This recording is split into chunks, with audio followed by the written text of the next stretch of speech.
ভাইয়ের ছেলে মেয়েদেরকে যতই আপন করে, যতই কলিজা কেটে ভালো মন্দ খাওয়াও না কেন, দিন শেষে বলবে আমার ফুপুরা ভালো না, আমার বাবার টাকা দেখে আমাদেরকে ভালোবাসে। ফুপুরা হচ্ছে বেঈমান, ফুপুরা আমার বাবার টাকা দেখে আমাদেরকে ভালোবাসে। কিন্তু আমার খালা অনেক বালা, খালা মার থেকে ভালা। কথাটা হয়েছে ওই রকম। আসলে সব ফুপুরা একরকম হয় না। সব ফুপুরা ভাইয়ের টাকা দেখে ভাইয়ের ছেলে মেয়েদেরকে ভালোবাসে না। সম্মানিত দর্শক, আসসালামু আলাইকুম। আমি ফাতেমা বলছি নারায়ণগঞ্জ থেকে। সবাইকে আমার চ্যানেলে ওয়েলকাম জানিয়ে শুরু করছি নতুন দিনে নতুন আরেকটি লাইফস্টাইল ব্লগ ভিডিও। আশা করছি শেষ পর্যন্ত দেখবেন। শুরুতে হচ্ছে ডাইনিং টেবিলটাকে গুছিয়ে নিয়েছি। আসলে ঘুম থেকে উঠে আরও কাজ থাকে, বিছানাপাতি গুছানো, তারপর ঘরটর ঝাড়ু দেওয়া, ওইসব কাজ শেষে কিচেন রুমে যায়, কিচেন রুমের এলোমেলো যদি থাকে সেটাকে গুছিয়ে নেওয়া, তারপর হচ্ছে ডাইনিং টেবিলটাকে গুছিয়ে নেওয়া, সকালের নাস্তা রেডি করা। 7:30টার দিকে এখন আমি নাস্তা বানানোর জন্য চলে আসলাম। এই তো 2 চুলায় রান্না করতেছি, তাও কারেন্টের, মানে রাইস কুকারে ভাজি বসাইতেছি।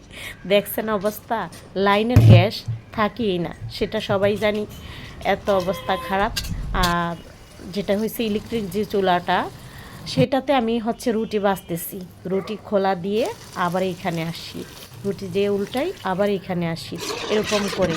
তো মেয়ে আবার ঘুম থেকে উঠছে, ওকে বললাম তুমি রুটিগুলো দেখো, এখন আমি একটু কাপড় চোপড় এগুলো নিয়ে যাই।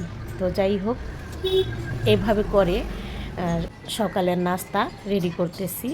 রাইস কুকারটা এখন কত যে উপকার হয়েছে। শেখ হাসিনার আমলে রাইস কুকারটা কিনছি এমনি, তেমন একটা কাজে লাগে না, এখন লাগতেছে।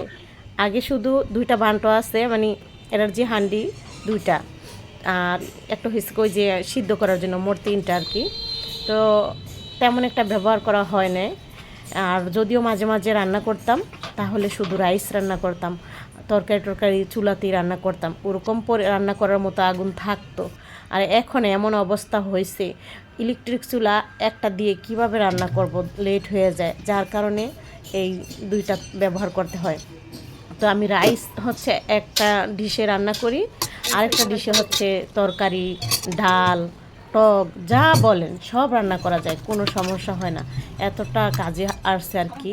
তো যখন কিনছি তখন এটারে অবহেলা করে ফালায় রাখছিলাম, এখন বড্ড কাজে দিতেছে। সকালের নাস্তা খেয়ে আমার পেজে ভিডিও আপলোড দিয়ে শুরু করে দিলাম দুপুরকার রান্না।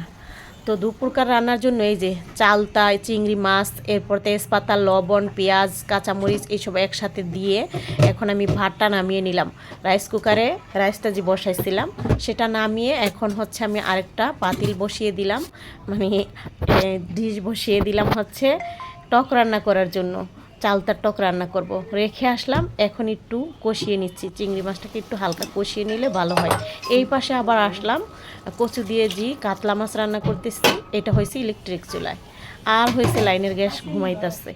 তো যাই হোক, এরকমভাবে বারান্দায় এটা রাখার কারণ কি, ঘরে যদি 2টা ইলেকট্রিক ব্যবহার করি তাহলে হয়েছে মানে জ্যাক, এই 2টা জ্যাক লাগাইলে আমাদের লাইনে বাইরাবাইরি করে, যার কারণে বারান্দায় নিয়ে আসি। বারান্দায় আসলে ওই প্রবলেমটা হয় না।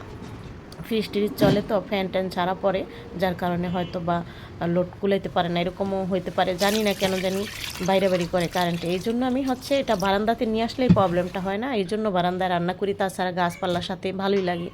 তো আমারও একটু হাঁটা চলা হইতেছে, কারণ আমি তো আর হাঁটতেও যাই না কোথাও। তো 2 দিকে রান্না করার সময় আমার খুব ব্যায়াম হইতেছে ভালো। তো রান্না করে ফেলেছি, করে এখন হচ্ছে রেখেছিলাম পাকের রুমে।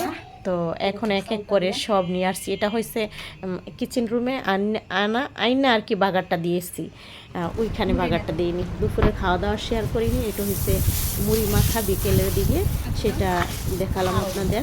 তো আজকের এই ভিডিওটি আপনাদের কাছ থেকে কেমন লেগেছে কমেন্ট করে অবশ্যই জানাবেন। আর এইভাবে মুড়ি মাখা খেতে কারা কারা পছন্দ করেন সেটাও কমেন্ট করে জানাবেন। যারা এখনও আমার চ্যানেলটিকে সাবস্ক্রাইব করেনি, প্লিজ আমার চ্যানেলটিকে সাবস্ক্রাইব করে দিবেন।